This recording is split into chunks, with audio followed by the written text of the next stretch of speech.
my dear members of the Institution's Innovation Council,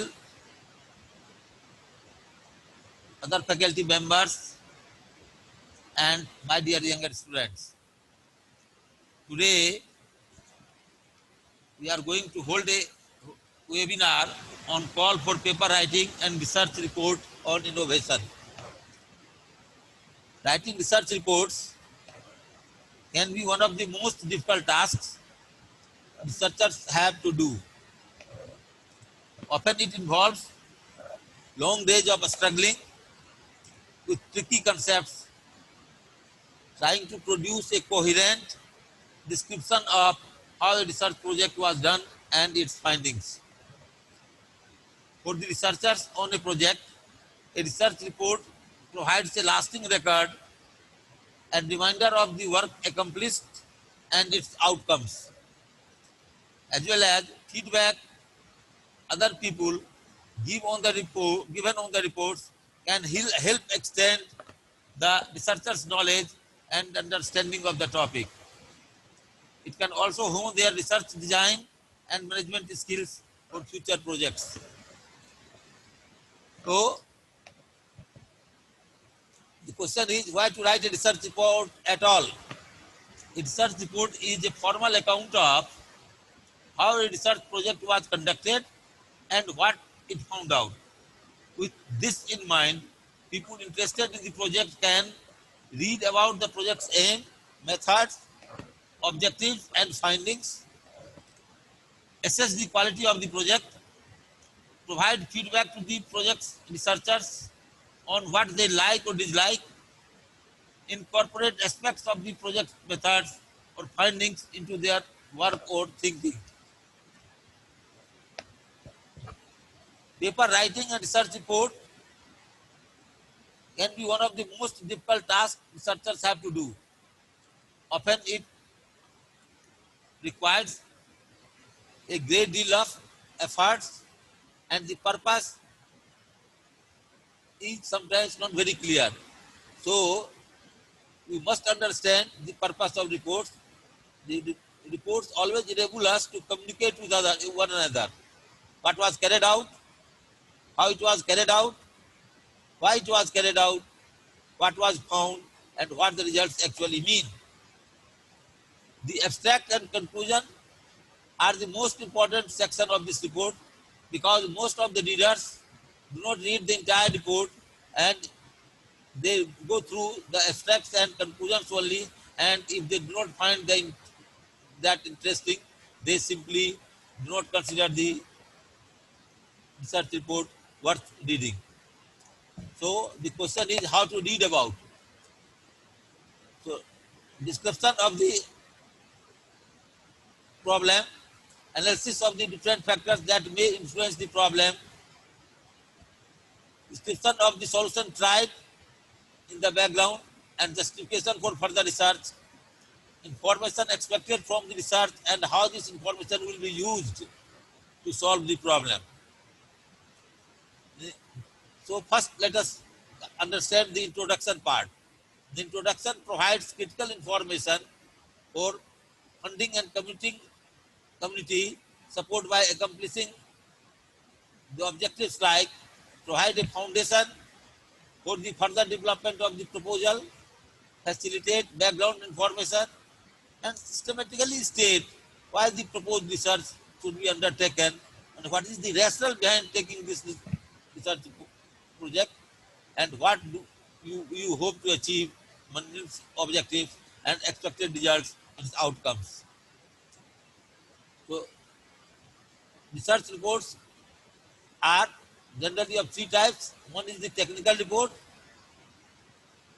and the journal articles, and third type is thesis and dissertations.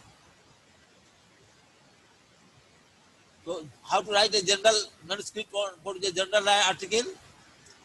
This section looks at how to organize and present a manuscript or paper for submission to a referred research journal. Submission to a referred journal typically involves a manuscript being reviewed by 2 or 3 referees. The editor of the research journal then decides if the manuscript is suitable for publication.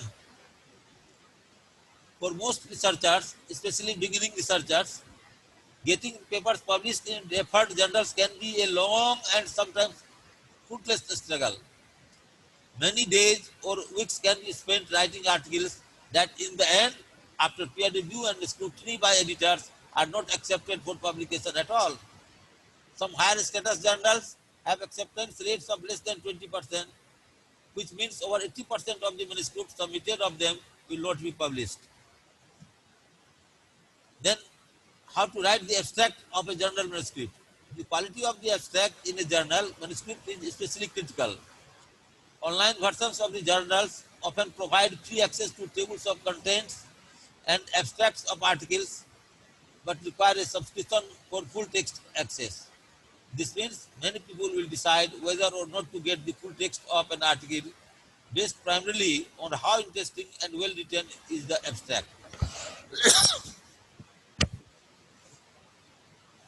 So now let us discuss writing research abstracts for journal articles.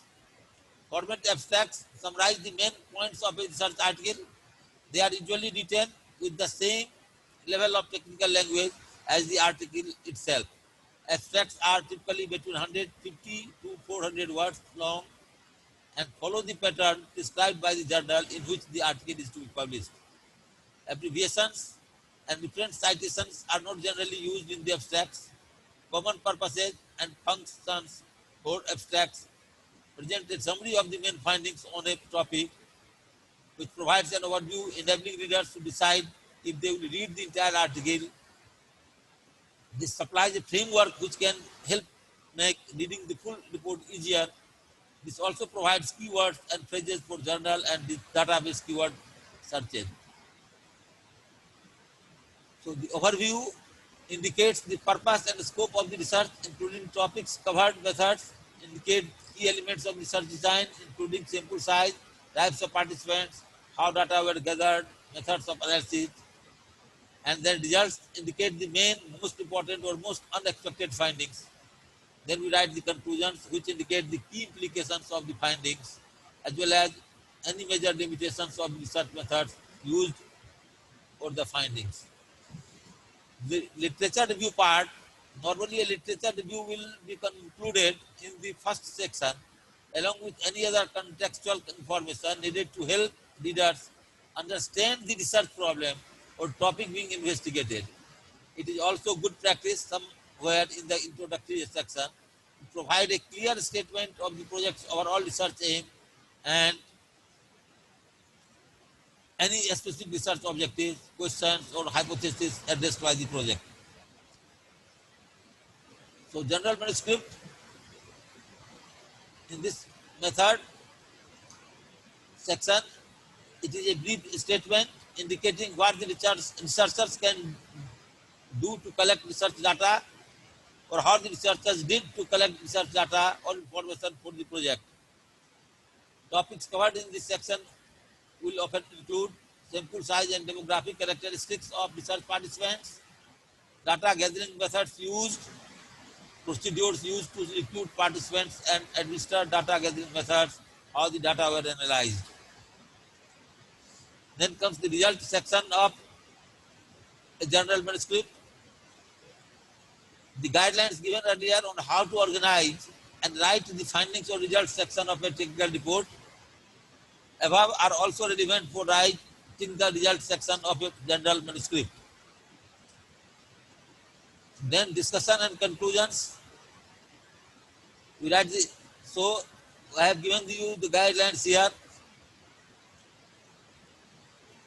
A realistic assessment of the potential limits to the generality of your research findings is not a sign of weakness, rather it indicates